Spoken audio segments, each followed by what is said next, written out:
Hello everyone, welcome to another video. Today I will be reviewing the rules of the Horus Heresy. In the last couple of days I've read the rules book, especially the core rules section, quite a lot, and I think after playing a couple of games with the ominous rules before they released, because they were on the internet, I think I have quite the grasp of the game now, and I'm able to do a fair review of the Horus Heresy. Now, to get this out of the way real quick, I want to kinda reach 1,000 subs this year.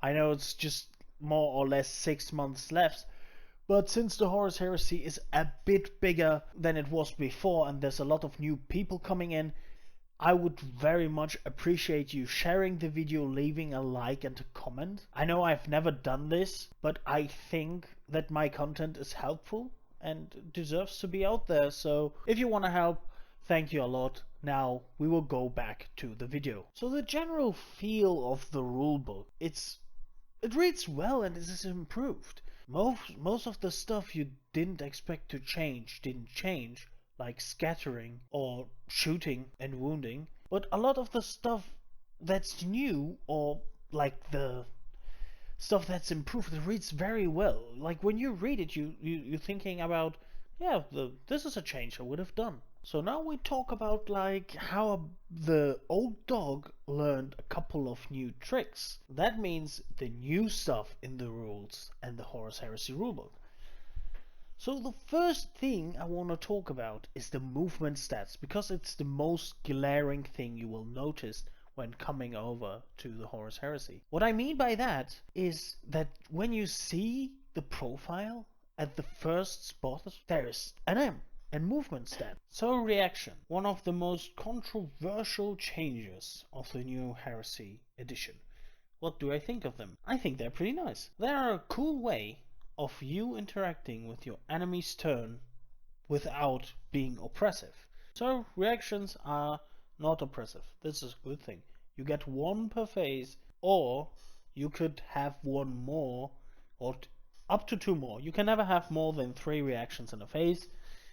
Generally specific to legions, or maybe later mechanical army builds like Reductor or Tagmata, give you additional reactions in certain phases. This is pretty cool. So for example, one Iron Warrior's Warlord traits gives you an extra reaction in the enemy's reaction phase. Legion advanced reactions are just used once per game, so you can't abuse them, but you can use them to turn the tide, which is a cool thing. And also it's kinda, for me, the I go you go system was never a problem, but apparently for a lot of people who play the Horus Heresy, it's a big problem. So I guess cool for me. I have no problem with it. I think it's a good change. I like it a lot that you don't have to spend resources on using them, except just your reaction allocation, which is basically 1, 2, or 3 reactions this turn, and that's it. Although every phase now has 2 specific reactions, and I think with 3 reactions a turn it won't even work, because your specific reaction is once a game, and then you have the other 2. So stacking reactions up to 3 doesn't even make sense in most cases. So they are a nice and cool addition to the game, and they make the flow of the game better and faster, because we all know the Horus Heresy is supposed to be played with bigger armies, and if more stuff happens all the time, the game length does not exponentially grow. Also, a lot of tanks now come with side sponsons, so they are not optional anymore. For example, the Sicaran does not have optional side sponsons now anymore, which means the Sicaran Venator, the anti-tank variant, now has to get heavy bolter sponsons. But there's another change to vehicle weapons, which is also pretty nice. So you basically have defensive weapons, which are all the weapons that are beneath strength 7, so strength 1 to 6, and you can even split fire them. If you are going to overwatch with a vehicle, which is an advanced reaction, or which is a normal reaction I believe, reactions, we talk about that later, you can fire them, you can split fire them. So for example, for my Iron Warriors Kratos, which you have maybe seen on my social media, I chose to have the Kratos battle cannon on top, 2 last cannons in the hulls, and the Volkites on the sides. And that is because when I get charged by an enemy unit, Overwatch now is resolved at full ballistic skill, by the way, I can use those weapons to fight back some of the infantry that attacks me, which is pretty nice. And we all know that infantry is especially deadly in melee against vehicles. So, all in all, movement and vehicles have improved, in my opinion, quite a lot. So, your units are now not, let's say, your vehicles are now not either a gun platform or a fast vehicle that doesn't care anyway. They now have their own movement sets. Obviously, fast vehicles still are there, but it's not as needed anymore as it was before. Because you can drive your Sicaran, I think it has a movement characteristic of 14. You can drive it up 7 inches and fire all your weapons and you're still fine. I think that's cool. I think that's a good change. It makes vehicles again, and not either bunkers or transports, or if you were lucky, fast skimmers. So reactions. One of the most controversial changes of the new Heresy edition. What do I think of them? I think they're pretty nice. They are a cool way of you interacting with your enemy's turn without being oppressive. So reactions are not oppressive. This is a good thing.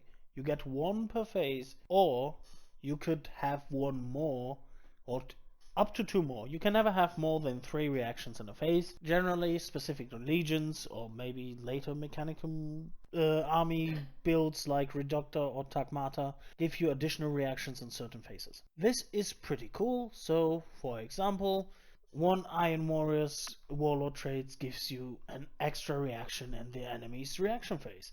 Legion advanced reactions are just used once per game, so you can't abuse them, but you can use them to turn the tide, which is a cool thing. And also, it's kinda, for me, the I go you go system was never a problem, but apparently for a lot of people who play the Horus Heresy, it's a big problem. So I guess cool for me. I have no problem with it. I think it's a good change. I like it a lot that you don't have to spend resources on using them, except just your reaction allocation, which is basically 1, 2, or 3 reactions this turn, and that's it. Although every phase now has 2 specific reactions, and I think with 3 reactions a turn it won't even work, because your specific reaction is once a game, and then you have the other 2. So stacking reactions up to 3 doesn't even make sense in most cases. So they are a nice and cool addition to the game, and they make the flow of the game better and faster, because we all know the Horus Heresy is supposed to be played with bigger armies, and if more stuff happens all the time, the game length does not exponentially grow. Now I want to talk a bit about the Dreadnoughts. The Dreadnoughts now have wounds, and they are monstrous creatures, kind of. They are Dreadnoughts. They are not monstrous creatures, they are Dreadnoughts. But they are basically monstrous creatures. I think this is a good change, because when I was playing Warhammer 40k, when I was a little boy, I think I've talked about Dreadnoughts in another video of mine, I think Dreadnoughts should have been monstrous creatures all the time, because Dreadnoughts are a melee or a gun platform, but generally people use their Dreadnoughts with either 1 melee weapon and a shooting and a gun, 2 guns, or 2 melee weapons, and they would lose to every monstrous creature all the time, because 1 penetrating hit at AP2 with a little lucky rolling and your Dreadnought is dead. Now it has wounds. Now it can't be instant death because it's of its automatic shielding. That's a rule they have. That's like the shield generator the Contemptor Dreadnought possesses. I think that's a good change. Also, Dreadnought close combat weapons now don't give you strength 10 by default anymore, which means your Gravis Power Fist. Gravis weapons are weapons the Dreadnoughts have now, that's how they are called. A lot of twin-linked weapons are Gravis weapons now. The Gravis Power Fist has only strength 8, but it has brutal and instant death. Oh, I think it has Murderous Strike on 5 up, so it's instant deaths units generally. So it can instant death units generally, which is pretty nice. So the instant death on 5 up, it's strength 5, so you're not the first Dreadnought who swings wins generally. That was how it was before, when you had like a Dreadnought with a Chain Fist and a Power Fist. I think that's pretty good. Also the new plastic kit, I know that this doesn't belong in the rules video, but it's awesome. It's a very good tank, right? It's a very good Dreadnought to build. It's a bit plain, but we already saw like the new Heresy Thursday. Every Thursday we get a new magnificent model revealed. Awesome. Also awesome. Sorry. Good models. Very nice. So, as I said, Dreadnoughts extremely scary, but also there's a lot of more stuff to hurt them. There's a lot of exo shock in the game. There's a lot of haywire in the game. For example, the Iron Warrior's special melee weapon is a Graviton Maul, which gives you haywire, and that hurts Dreadnoughts pretty well. So they are stronger, but the stuff to fight them has increased, so I think there will be a balance. I think Dreadnoughts will be quite the strong unit now, but they are called Dreadnought and that's fine. And yes, you always know, as you know, I self-regulate, so I won't bring as much Dreadnoughts, even though I love Dreadnoughts. I think they are pretty cool units now. So now we talk a little bit about the old rules that changed, and I kinda think that's a good thing to talk about, because now wounding, if you get shot at, or if you get wounded in melee, the receiving player gets to allocate the wounds. This I like a lot, even though I didn't mind the old system where the closest unit and shooting always got the wound, but I think this is a little more cinematic. I'm a person, and this I'm speaking just for me, just for Dantiok. I liked it when my leaders of the units or the characters of the unit were in front leading the unit, instead of hiding them in the middle, so they don't in any shape or form get targeted by the enemy and sniped out. Even though snipers can still do that, like a lot of sniper weapons can allocate their wounds on themselves. Generally, this is a very good change. You don't have to hide your characters. You don't have to, if you don't wish to. If you want to have your sergeant in the middle of your squad, you can still do that. But now I think it's awesome. Very nice. It makes the game a little more cinematic when the Praetor, Chaplain, Champion, whatever, is on the front leading the charge, instead of being in the middle and trying to dodge bolter bullets. I think that's pretty cool. So charging basically stayed the same. But now if you charge with the unit, your movement stats affect your charging. Which means you still have to be a maximum of 12 inches away from your enemy to charge them. But if your movement is more than 9, you get a bonus to your charging. Which means jet bikes, skimmers, jetpacks units have it easier to charge the enemy now, which I think makes sense. Kinda, if you are sitting on a anti-grav vehicle, which is like supposed to be extremely fast, you should be able to charge the enemy better, right? You shouldn't have the same restrictions as infantry. And then comes the other thing. So maybe you're 12 inches away from your enemy. You're thinking, well, I'm not likely to make the charge, but I kinda want to. And the enemy maybe already used their reaction, their Overwatch reaction. And you're thinking like, that's pretty cool. I can charge. If I fail, I just surge forward, because every failed charge now allows you to move up half of the distance you rolled for your charge, which is good to get closer to the enemy without waiting for your turn, or waiting for your next turn, which is nice. So now I kind of want to talk about reactions a little bit. Reactions are a good way to get involved into your enemy's turn without it being oppressive. For example, you have one reaction in every turn of in every phase of the enemy. So also the weapon skill table has changed, which is enormous. Weapon skill 5 now is meaningful, and it wasn't before, kind of. Before you kind of hit better, but the enemy always hit you the same, hit you like the same 4-up. So if you fought 5 weapon skill 5 versus weapon skill 4, the only difference was that you hit better, but you get hit the same on the same roll, which was okay, but it wasn't the best. So now they changed it. If you now have less weapon skill than your enemy, you also hit him worse. Not only does he hit you better, but he hit you worse. So, for example, if I'm fighting with my weapon skill 5 unit, whatever, I don't have a specific unit in mind now, sorry.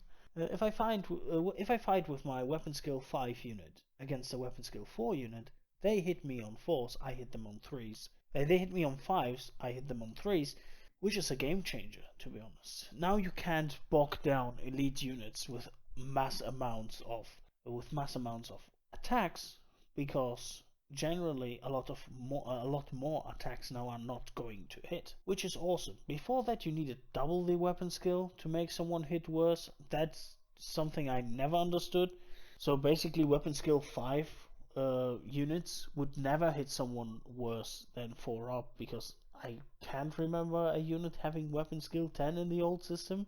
So yeah, that changed, and I think again this is a very good change. It goes back to 4th edition Warhammer 40k, I believe. Could also be 5th edition, but I can't remember, it's a long time ago. And I think that's a good change. Now we go into the elite units and Legion Special. A lot of them have gotten an extra wound. Like, I would say 90% of the special units have an extra wound now, which is pretty awesome. It makes them more survivable. They don't get bogged down by bolter fire anymore. You can't just, oh well, nice, in a Circle Knight Cenobium you have there, better tank hits with your sergeant because he's the only one who has 2 wounds.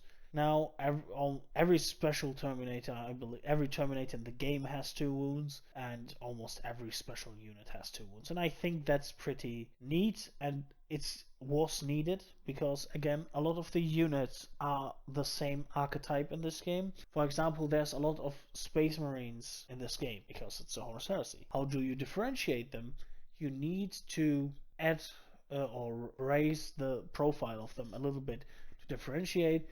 And I think with extra wounds and extra weapon skill, that is actually a good change. Also, a little bit of a nice thing, most legions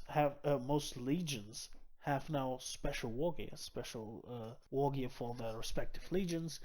As I said before, Iron Warriors have special Graviton molds. The Emperor's Children have a special Phoenix Warden console, and so on and so forth. So very cool stuff, very cool Legion specific stuff, in them gaining more wounds, being more survivable, having more weapon skill, and also the war gear they can take. Very awesome. So now we go to the final part, or the final thing I want to talk about in this video, and this is the psychic phase. And thank Lord it's gone. How thank you, it's gone. The changes to the psychic phase were definitely needed. The psychic phase was the most one-sided phase in the whole game. It was very bad for players that didn't have any psychic units or psychic characters, and it was a total might fantasy for players who used the psychic units, because nobody could possibly stop them from casting all their spells because of how the war pool worked and so on. The war power pool and so on worked. So this change is good. Your character can buy his spells just like in 4th edition Warhammer 40k, or I think it was 3rd edition maybe.